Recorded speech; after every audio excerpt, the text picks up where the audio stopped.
Olá pessoal, eu estava semana passada conversando com um amigo que está querendo se preparar para entrevistas em grandes empresas de software, e aí algumas dúvidas que ele tinha me deram essa ideia de fazer um vídeo explicando um pouco da minha experiência com entrevistas para engenheiro de software e como eu acho que funciona o processo nas grandes empresas e como eu acho que vocês devem se preparar. Quem tem o interesse em fazer entrevistas de preparação para grandes empresas de software, né?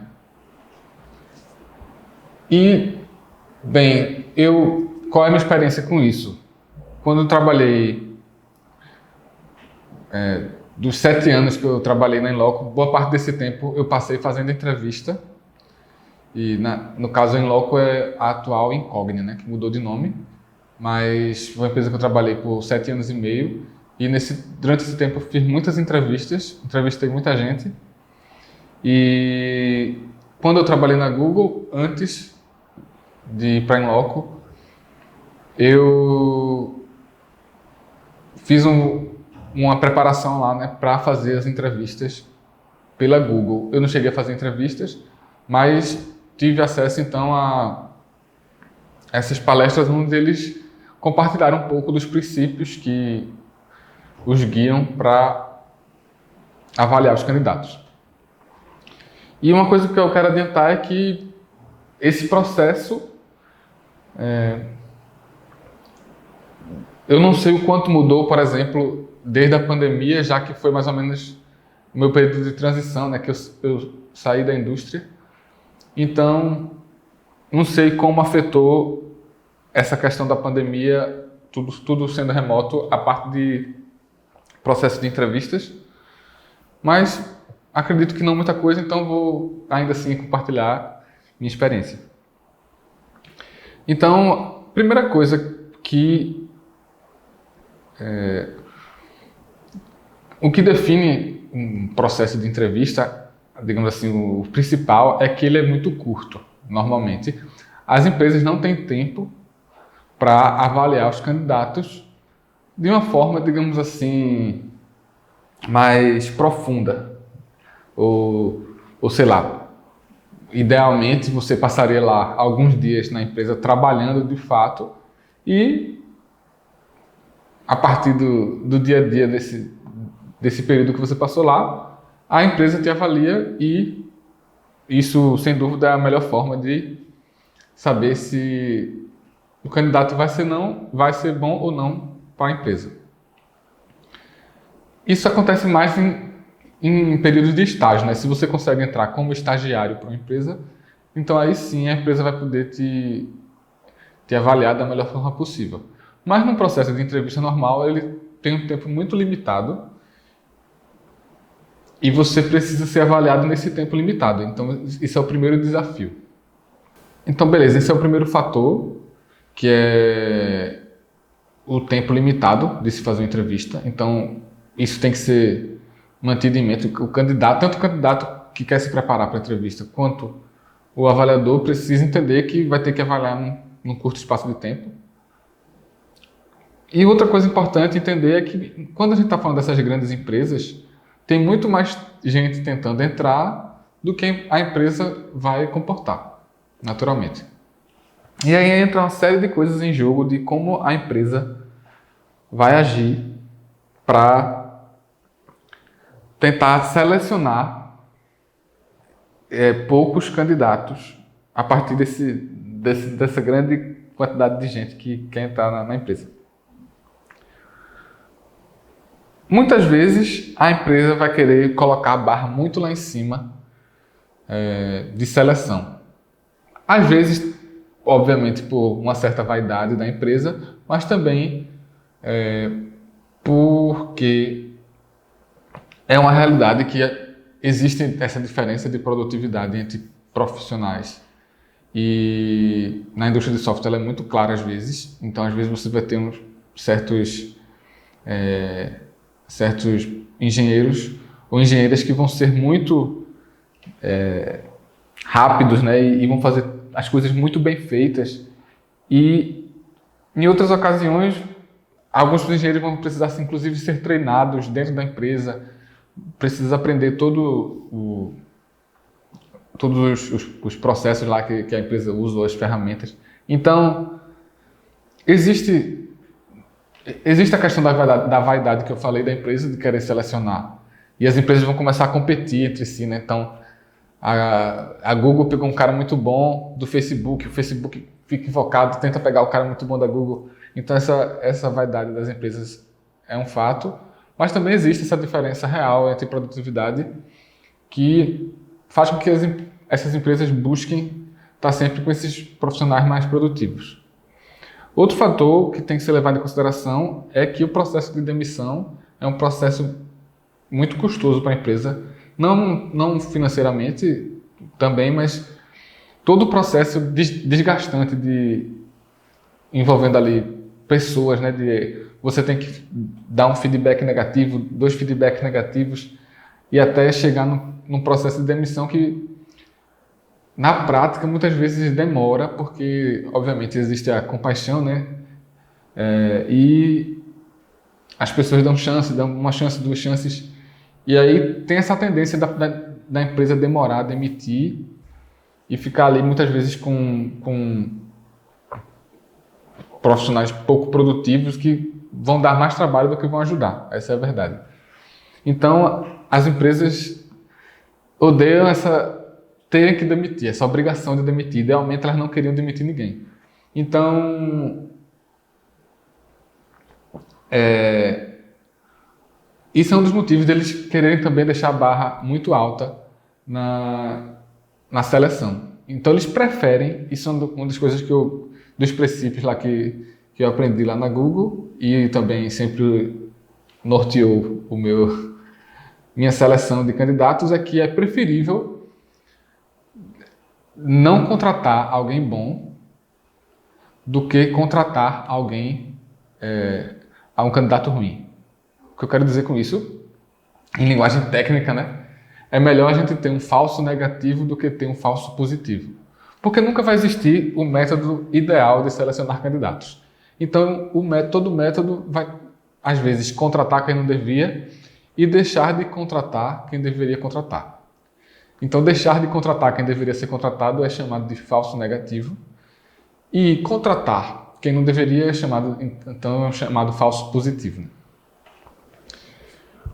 Contratar quem não devia, as empresas buscam evitam mais do que não contratar quem deveria ser contratado. Então, outro motivo de colocar a barra lá em cima da seleção é: eu prefiro errar não contratando quem eu deveria contratar do que errar contratando quem vai ser demitido depois. Justamente porque esse processo de demissão, esse processo que desgasta muito o time como um todo, né? Porque os integrantes do time começam a reclamar pro líder: fulaninho tá demorando, não sei o que, eu termino tendo que consertar. Isso é uma coisa que reclamam muito, né? Quando tem um cara lá que você sempre tem que consertar o que ele fez de algum modo. E lógico que as pessoas...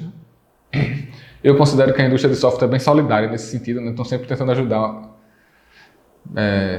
de algum modo umas às outras, mas no fim das contas todo mundo tem que estar ocupado ali com o seu trabalho e não dá tempo para parar tanto assim e guiar 100%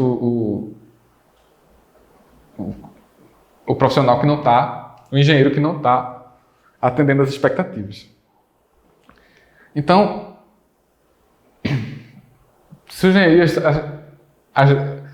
2 desafios, né? Um que é o tempo, que é curto, e o segundo é a gente tem que colocar a barra lá em cima de seleção para evitar as demissões. Ou pior ainda para a empresa, não é nem quando acontece a demissão, mas é quando tem lá o engenheiro que está abaixo das expectativas e, por motivos pessoais, né, de relações humanas, ele termina não sendo demitido. E Então, beleza, temos esses dois desafios aí. O entrevistador tem que ter um pouco tempo curto e ele vai ter que colocar a barra lá em cima. Então, o que é que ele vai avaliar? O que é que se busca avaliar no candidato? E aí, uma das coisas que eu lembro ter ouvido lá na Google também foi que eles acreditam numa certa generalidade, né, da inteligência humana, no seguinte sentido: se você encontra um cara que é muito bom em uma coisa, se você encontra um engenheiro ou uma engenheira que é muito, muito bom ou boa em uma área específica, ainda que você não queira tanto assim aquela área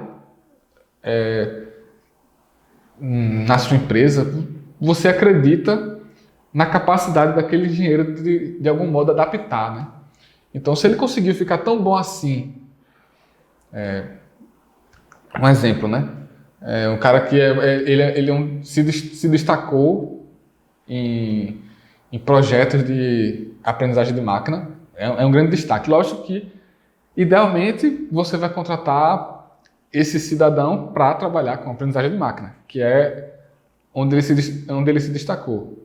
Mas, principalmente para engenheiros mais jovens que estão saindo da faculdade há pouco tempo, você se destacar em algo na faculdade não quer dizer que você vai seguir aquilo para o resto da sua carreira. Então, a empresa vê esse jovem que se destacou numa área e ainda que ela não queira aquela área especificamente, ela acredita na capacidade daquele jovem de adaptar, né? E também se tornar muito bom em alguma outra coisa que a empresa precisa no trabalho.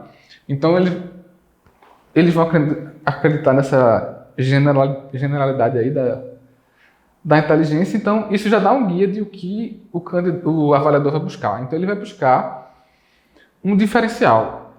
Então, eu quero que esse cara seja muito bom em alguma coisa.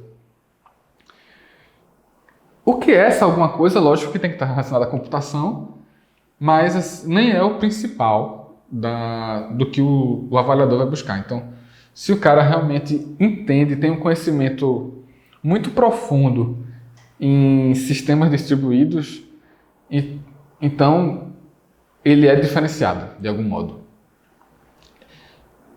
E esse princípio já nos ajuda como a gente vai diferenciar dois tipos de candidatos, né? Tem um candidato que acabou de sair da faculdade e tem um candidato que já é um engenheiro experiente, que já tem anos aí na indústria. Como é que a gente busca um diferencial nesse engenheiro que já está há anos na indústria? A gente tem que ser diferente do que a gente vai fazer com o engenheiro que acabou de sair da faculdade. Por quê? O cara está há anos na indústria trabalhando com Data Science, por exemplo. Então, seria, no mínimo, estranho que o avaliador pegasse um cara que está há 10 anos trabalhando com Data Science e o avaliador fosse perguntar, não sei, de repente, como é que se balanceia uma árvore binária, que é um negócio que você aprende lá no segundo período do curso de Ciência da Computação. E que é um negócio que não se usa no dia a dia de praticamente nenhuma empresa de desenvolvimento de software. Então, isso seria no mínimo estranho. Então, o ideal, e aí primeira coisa não, já falei várias coisas, mas o avaliador, existem bons avaliadores e ruins avaliadores, e aí não tem o que fazer. Se você tiver azar e aí for avaliado por alguém inexperiente, bem, aí o cara possivelmente não vai saber te avaliar. Então eu vou assumir que estamos falando de bons avaliadores. Então o bom avaliador, quando pega ali o cara que tem 10 anos de carreira já e teve uma experiência muito grande com Data Science, esse bom avaliador vai tentar buscar ali onde esse profissional tem experiência, vai buscar ali o diferencial dele. Então, para quem está se preparando para entrevistas em grandes empresas, e já tem aí uma carreira, né, já tem um histórico no currículo, a primeira coisa que eu digo é: volte lá para o seu... Veja lá a sua experiência profissional, seu currículo. O que é que você colocou no seu currículo lá que você disse que sabia? E espere que no que você disse que sabia, você tem que saber mesmo. E saber, digamos assim, de uma forma mais profunda. Então, o que é que as empresas vão buscar? Se no teu currículo tem Data Science, possivelmente eles vão procurar alguém que tenha essa experiência com Data Science também, para te avaliar. E aí não adianta tu dizer, porque eu usei essa ferramenta, eu usei aquela ferramenta. Esse vai ser sempre a forma mais superficial de conhecimento, né? Você aprender uma ferramenta que amanhã nem se usa mais, depois aprender outra ferramenta. Então, as perguntas vão sempre tender aos aspectos mais fundamentais, né? Aos princípios daquela área ali que você dominou. Nem digo... Isso não quer dizer que as perguntas vão ser do básico. As perguntas vão tentar ser desafiadoras, mas vão ser um desafio a partir de um conhecimento básico, né? Se você entendeu bem o básico, você vai, digamos assim, solucionar o desafio.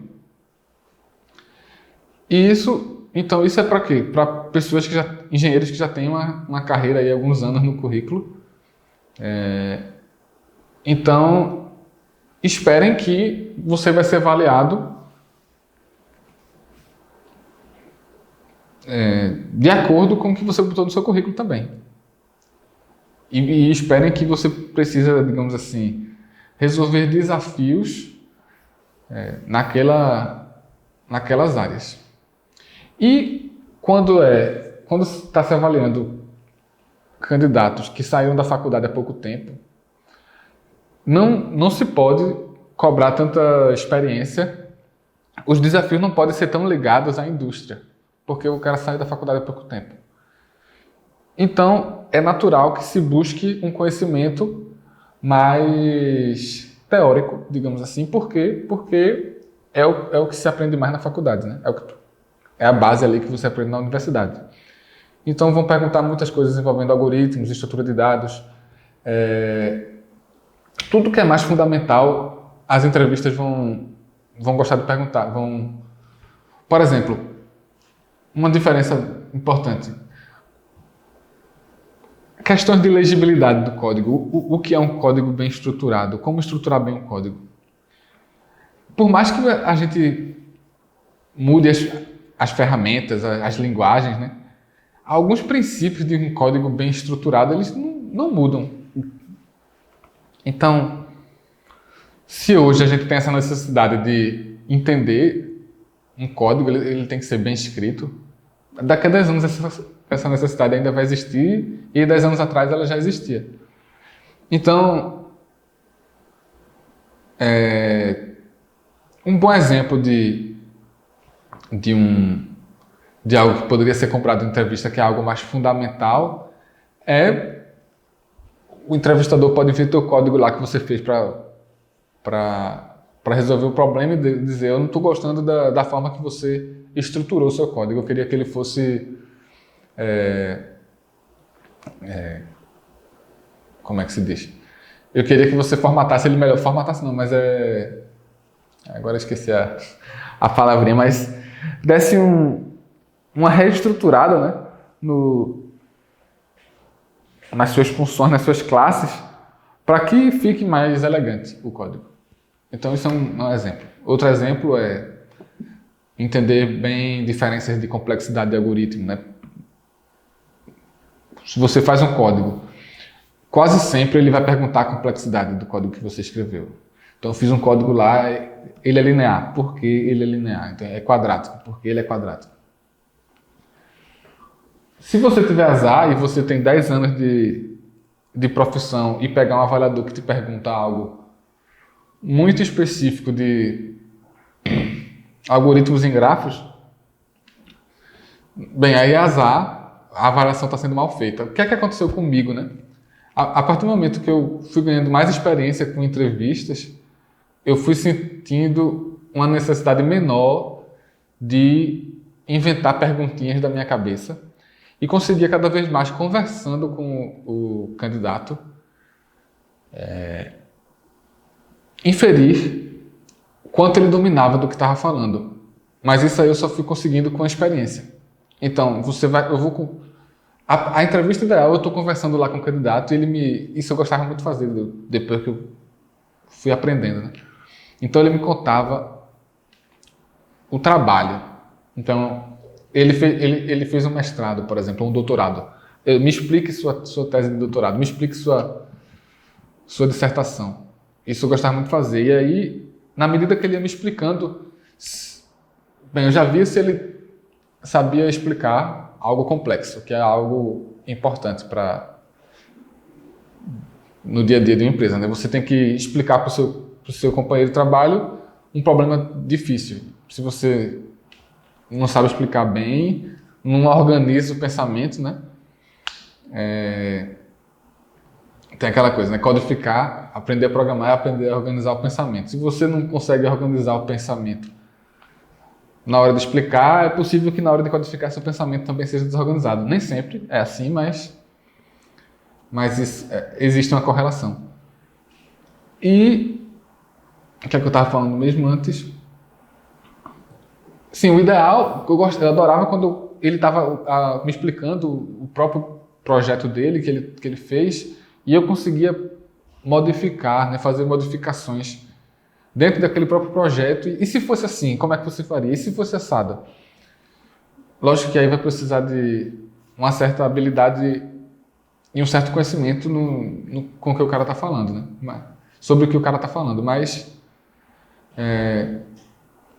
de novo, isso vai ser sempre os entrevistadores mais experientes, e os menos experientes vão já vir com aquelas perguntinhas prontas para você resolver. Mas, se eu fosse dizer, como me preparar, né? Então, eu diria mais isso. Se você já tem uma certa experiência na indústria, ao invés de voltar lá para teoria dos grafos e ver como são os algoritmos, tenta focar em, beleza, eu trabalhei com isso, com aquilo, e quais são aqui os fundamentos em cada uma dessas áreas que eu trabalhei. E lógico, não custa nada também você dar uma revisada nas partes mais fundamentais assim do que se estudou na faculdade, né? Como funciona lá a memória, o gerenciamento de memória. Uma pergunta que eu gostava de fazer é do coletor de lixo, né? Algumas linguagens têm o garbage collector. E aí, como é que funciona? Se você tivesse que fazer, como você faria? Né? Primeiro, só como funciona, e se você tivesse que fazer, como você faria um programa que limpasse a memória não usada ali de um outro programa, né? Bem, acho que é isso, pelo menos que eu estou pensando agora. Espero que tenha ajudado em alguma coisa. Um grande abraço.